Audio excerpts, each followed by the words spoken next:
It happened on a cold weekday morning. The kind of morning when the air bites your skin and your stomach growls louder than the traffic. A struggling single father named Haris Malik stood outside a small tea stall with an almost embarrassed hunger. He had spent his last few rupees on a simple breakfast, one piece of bread and a cup of tea. He wasn't eating for himself. He was dividing the bread for his little daughter waiting at home. Yet, before he could even take a bite, a shivering, frail woman in torn clothes appeared, her eyes looking at the food like someone who hadn't eaten for days. Haris could have ignored her, could have thought of his responsibilities, his daughter, his empty pockets. But he didn't. He picked up the plate, handed it to her, and walked away with nothing but cold air in his lungs. Before we continue, if you believe kindness and second chances still matter in this world, please like this video, share it, subscribe to our channel, and drop a comment below. Your support means more than you know. Back in the cramped rented room where he lived, Haris hid his hunger behind a forced smile. His little girl, Nimra, was only 7 years old and innocent enough to believe that her father had already eaten somewhere on the way. He watched her enjoy the shared bread happily, feeling full only because she was smiling. Life had not been generous to Haris. His wife had passed away 3 years earlier from a sudden illness, leaving him to raise their child alone. Since then, he had been a full-time father, a part-time worker, and a permanent struggler. Some days they had food, some days they didn't. Some months he made rent, some months he prayed the landlord's heart would be bigger than his wallet. But even in hardship, Haris never allowed himself to become bitter. He truly believed his daughter needed to see goodness in him, even if life was cruel.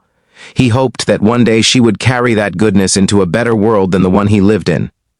Haris worked as a courier dispatcher, earning barely enough to survive each month. He woke up early, returned late, and spent every free minute trying to help his daughter with schoolwork. He didn't have dreams for himself anymore, only for her. He wanted Nimra to study, to grow, to become someone who never had to choose between eating and feeding someone else. His love for her was the only luxury left in his life. Days turned into weeks. Haris didn't think much of the woman he had fed. In fact, he almost forgot about her. His life was too crowded with rent notices, electricity bills, school dues, and long queues of delivery work on his scooter. His jacket had lost its zipper, his shoes had holes, and his health was quietly deteriorating. But still, he pushed through with a smile, always reminding himself that a father's heart must be stronger than his problems. One evening, as he picked up Nimra from school, he noticed her sitting alone on the bench. The teacher explained that her fees had not been paid for 2 months, and the school could no longer keep her enrolled.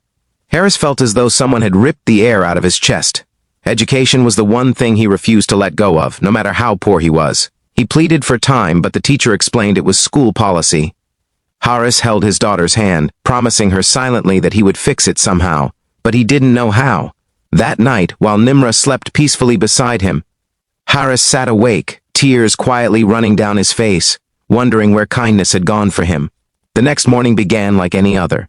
He took his daughter to a neighbor's at-home tuition center, hoping to keep her learning something, at least, and then rushed for work. But just as he stepped out of his building's worn-down gate, he saw something unusual. A black luxury car stopped near him, and 2 people stepped out, well-dressed individuals who looked like lawyers from a corporate office. They walked straight toward him, calling his name with surprising clarity.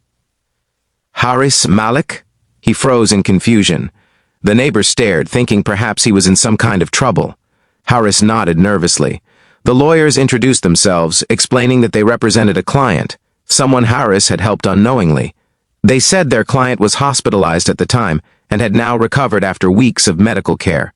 The client wished to meet him immediately. Haris had no idea what was happening, his mind racing through all the possible mistakes he may have made at work, thinking maybe someone was suing him or he had unknowingly committed some crime. He reluctantly sat inside the luxury car, feeling strangely out of place. When they arrived at a private hospital, he was escorted inside to a private recovery room. There on the bed lay the same poor woman he had fed weeks earlier. Except now, she didn't look poor. She was dressed modestly but cleanly, and though still weak, her face had regained color. Her eyes brightened the moment she saw him. She tried to speak, but her voice was weak, so she gestured toward the lawyers who began explaining.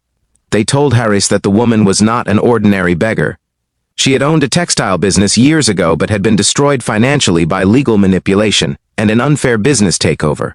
She lost her family, her assets, her home, and ultimately her health.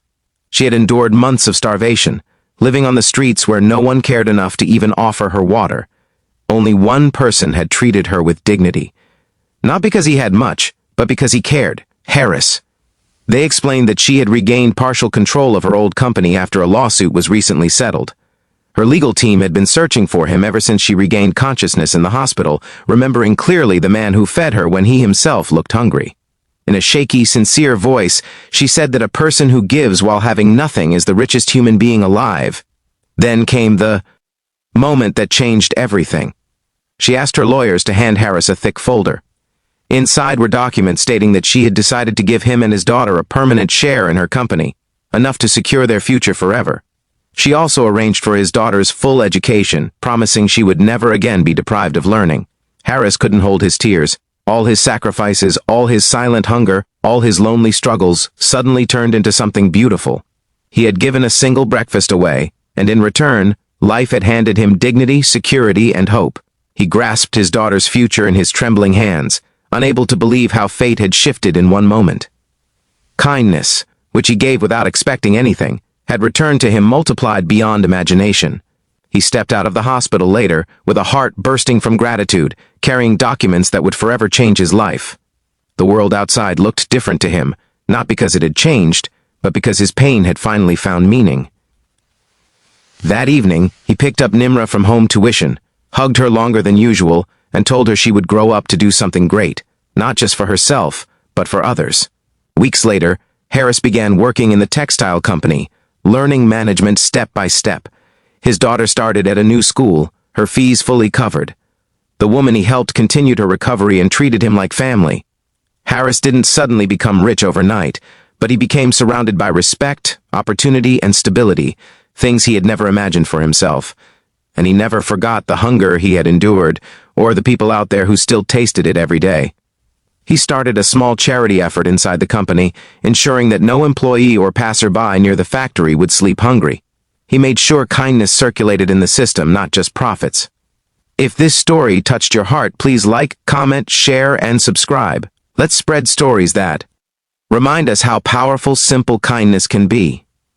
Before we conclude, we have one heartfelt request. Please comment below with the words, "Kindness matters." Let's fill this space with compassion and hope. Harris's life is a reminder that true wealth is not measured by what we own, but by what we give. His story teaches us that even when life gives us little, we can still choose to offer something meaningful. And often, life finds a way to return that goodness, not immediately, not loudly, but profoundly. May we all learn to give with open hearts, to believe in second chances, and to never underestimate the power of a small act of kindness. For we may never know whose life we are changing, or how beautifully that kindness could one day return to change ours.